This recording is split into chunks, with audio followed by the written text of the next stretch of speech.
Dans JF partagerait appartement, à voir ou à revoir ce soir sur Arte.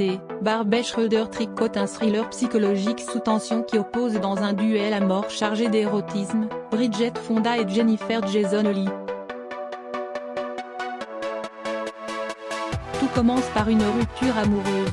Pour tromper sa solitude, Alison Jones passe une petite annonce pour partager son appartement avec une autre jeune fille et trouve en Edera Carlson, jeune fille modeste et réservée, la colocataire idéale. Mais au fur et à mesure de leur cohabitation, la nouvelle venue pique les vêtements d'Alison, copie sa coupe de cheveux, lui vole son petit ami, et bientôt, sa vie. Face à la disgracieuse Eddie, dont la perversion vient d'une gémellité brisée, Alison sombre dans un cauchemar éveillé, entre terreur et fascination. Mais qu'est devenue la Benjamine du clan Fonda, petite fille de Henry Fonda, nièce de Jane Fonda et fille de Peter Fonda.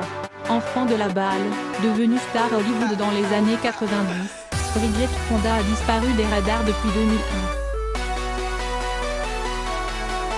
Elle avait alors seulement 37 ans. Elle est apparue pour la première fois au cinéma à 5 ans dans Easy Rider de Dennis Hopper avec son papa Peter Fonda.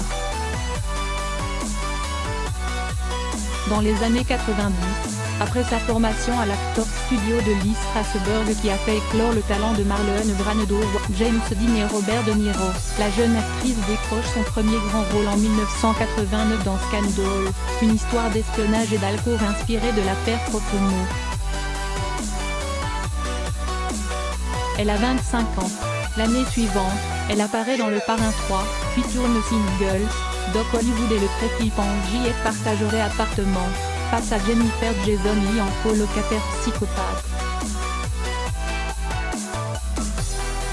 Jusqu'en 2001, elle enchaîne les rôles forts dans Nom de Code Nina, Little Buddha, City Hall et surtout le jouissif Jackie Brown de Quentin Tarantino où elle campe une blonde incendiaire en micro-short, face à Robert De Niro, Samuel L. Jackson et Palm Point en 1997, elle s'offre même le luxe de décliner la série Ali McBeal qui fera de Calista Flockhart une star. On la revoit en 1998 dans un plan simple de Sam Raimi, puis en 2001 dans Le baiser mortel du dragon qui scelle sa rupture avec le monde du cinéma, à 37 ans.